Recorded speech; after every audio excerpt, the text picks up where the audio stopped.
अब कल का मैच इकबाल भाई बड़ा क्रिटिसिज्म हुआ था, आपको याद है जब बाबर आजम ने ऑस्ट्रेलिया के खिलाफ यहीं पे टॉस जीत के पहले अब कल कहीं बैटिंग ना कर लें, पाकिस्तान पहले बैटिंग न कर ले। हाँ क्योंकि मॉइस्चर वगैरह नहीं देखें, आपने एब्सोल्यूट श्योर होना है कि पिच जो है, क्योंकि बारिश हो रही है वहां पे, ठीक है, और मुझे नहीं पता कि क्यूरेटर के पास कितना टाइम था पानी भी दिया होगा उसको तैयार करने का, तो आपने मेक श्योर करना है अगर मॉइस्चर है और आपको एब्सोल्युटली श्योर हैं कि ये मॉइस्चर जो है घंटा सवा घंटा रहेगा तो फिर आपने बॉलिंग करनी है। उसकी वजह यह है कि बारिश के इम्कान है, तो डकवर्थ एंड लुइस जो है वो चेजिंग में आपके लिए आसानी पैदा कर देता है। जब आप टोटल सेट कर रहे होते हैं तो बड़ा मुश्किल हो जाता है। सो बड़ा सोच समझ के फैसला करना है, ये नहीं करना कि पिछले मैच में क्रिटिसिज्म हुआ तो इस दफा पहले बैटिंग कर लो। समी कैसे देखते हैं पाकिस्तानी फास्ट बॉलर रिदम में तो आ गए हैं, मतलब Shaheen Shah Afridi top wicket takers में आ गए हैं, उसके अलावा जो बॉलिंग हारिस रऊफ ने भी अच्छी की कोलकाता में, और मोहम्मद वसीम जूनियर भी। आप देखते हैं कि हसन अली को कहीं ना डाल दें तजुर्बे की बुनियाद पर कल के मैच में?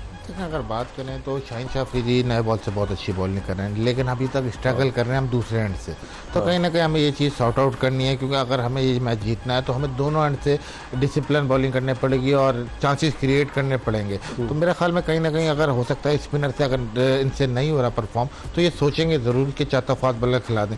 और वैसे भी कल जिस तरह आमिर भाई ने कहा बारिश होने का इम्कान है, तो कहीं ना कहीं अगर बॉलिंग बाद में आती है, ग्राउंड गीला है या बॉल गीला हो रहा है, तो ऐसी सूरत में फास्ट बॉलर के ज़्यादा अच्छे 16 विकेटें शाहीन शाह अफरीदी की है, 12 विकेटें हारिस रऊफ की है, 8 विकेटें हसन अली की हैं।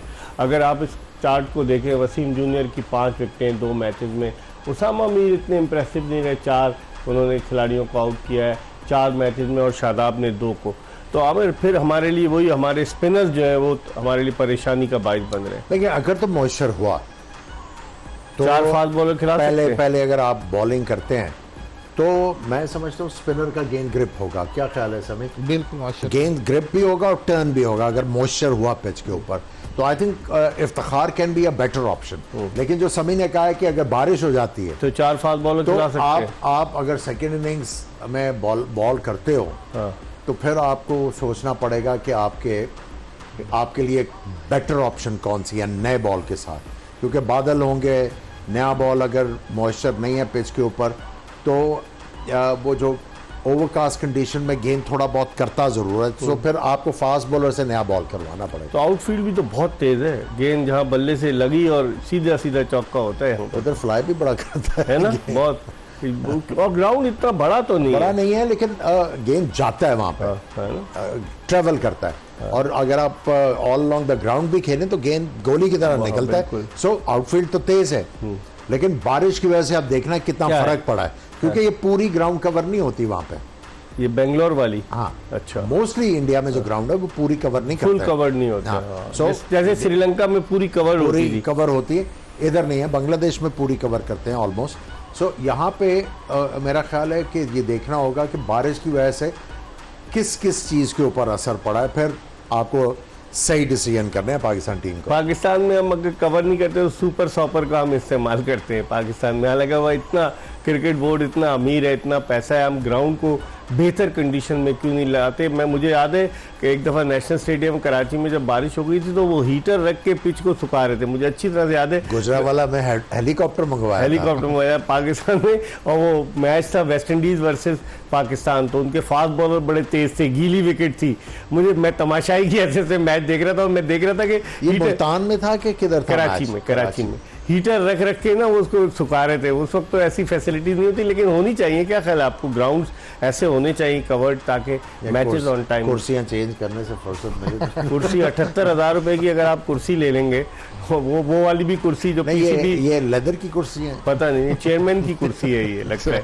तो वो अगर वो कुर्सी ले लेंगे आप तो फिर कैसे ग्राउंड में समी? तो आप डोमेस्टिक खेलते हैं, ग्राउंड में होना चाहिए ना। आपका क्या ख्याल है कि पाकिस्तानी ग्राउंड्स के लिए उनकी फैसिलिटीज़ होनी चाहिए ना, कि बारिश हो जाए कुछ हो जाए तो कैसे आप कवर करेंगे? जब श्रीलंका जैसे मुल्क में कवर कर लेते हैं तो हमारे यहाँ क्यों नहीं हो सकता? जी आप देखें, बिल्कुल हमने बात की है कि इंफ्रास्ट्रक्चर पे काम होने वाला है। इवन आप देखने की नेशनल टीम, इनके पास 50 आउट ग्राउंड है अभी, जो कि इंटरनेशनल लेवल के, और हमारे पास वही 4-5 है। हमसे वो ही नहीं संभलते। अब इतने इशू हैं, जैसे आपने बताया विकेट का, कहीं ना कहीं और भी बहुत सारे इशू हैं। फिर नीचे अगर ग्रास रूट लेवल पे हैं तो भी ग्राउंड इतने ज़्यादा अवेलेबल नहीं है। तो हमें इंफ्रास्ट्रक्चर डेवलप करने की ज़रूरत है हर सतह पे। इवन इंटरनेशनल लेवल के स्टेडियम देख लें, फिर ग्रास रूट देख लें, तो हमारे पास अभी वो इंफ्रास्ट्रक्चर नहीं है जिसपे आपकी क्रिकेट कब होगी हमारे यहाँ। अब देखें जिस तरह कायजम ट्रॉफी हुई, कायजम ट्रॉफी में जो मैचेस हुए उसमें बैट्समैनों के बड़े उनके लिए बहुत ही अच्छी सूरत हाल थी, लेकिन अब जो वनडे कप हो रहा है उसमें बॉलर्स छाए हुए हैं।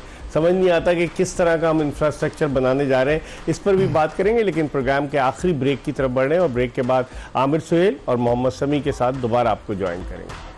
ब्रेक के बाद एक मरतबा फिर आपको जोश जगाते में खुश आमदीद कहते हैं। सबकी नज़रें कल के मैच पर मरकूज़ हैं। कल का मैच पाकिस्तानी वक्त के मुताबिक सुबह 10 बजे शुरू होगा और कल हम एक्सप्रेस न्यूज़ की जोश जगाते की स्पेशल ट्रांसमिशन में सुबह 9 बजे आप लोगों की खिदमत में हाजिर होंगे और तजिया और तबसरा पेश करेंगे। देखते हैं क्या चेंजेस होती हैं। लेकिन जो हमने अपने ज़राए से पता किया है कि अबरार अहमद के बारे में अफवाहें गश्त कर रही थी कि शायद उनको पाकिस्तान क्रिकेट टीम की सिलेक्शन कमेटी ने, टीम मैनेजमेंट ने रिक्वेस्ट की है। ऐसी कोई बात नहीं है कि उन्होंने टेक्निकल कमेटी से रिप्लेसमेंट की बात की हो। लेकिन आमिर, जो हमारे स्पिनर्स हैं, आप क्या समझते हैं न्यूजीलैंड के अगेंस्ट चल पाएंगे हमारे स्पिनर्स, जो हमारी कारकर्दगी है? देखिए, अगर आप उसामा मीर की बॉलिंग लें, उनके साथ एक चीज़ एसोसिएट नहीं की जाती कि ये टाइट बॉलिंग करेंगे, कहीं ना कहीं फुल टॉस या अपने बॉल में मारेंगे। वो कंसिडर करते हुए अगर आप देखें तो इन्होंने 7 रन ओवर दिए हुए। लेग स्पिनर्स के साथ यही आप एसोसिएट करते हो ना, अगर ये रन्स देते हैं तो आपको विकेट्स भी लेके देते हैं, तो वो इक्वलाइज हो जाता है। लेकिन बाकी जो लेग स्पिनर्स हैं, अगर आप उनकी परफॉर्मेंसेस देखें, अगर आप शादाब, नवाज, नहीं आप दूसरी टीमों के जाम्पा को देख लें, जाम्पा ने क्या जबरदस्त बॉलिंग की है और उनका इकोनॉमी रेट भी बहुत नीचे है। सो उसामा मीर का आपको पता था कि ये रन्स देता है, तो फिर भी आपने अगर उसके ऊपर किया तो फिर आपको अब झेलना पड़ेगा। अब क्या करेंगे आप? नवाज को कैसे देखते हैं? नवाज को खिलाएंगे कल?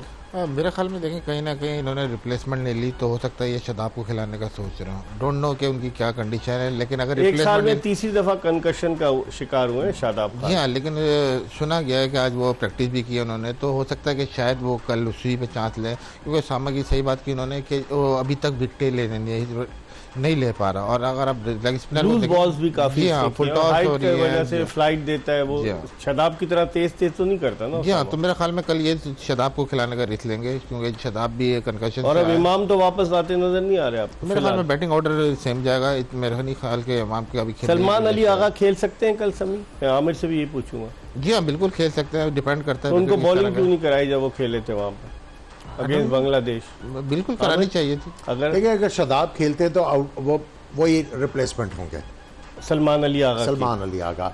और अगर आप न्यूजीलैंड की बात करते हैं तो उसमें मैं ये समझता हूँ कि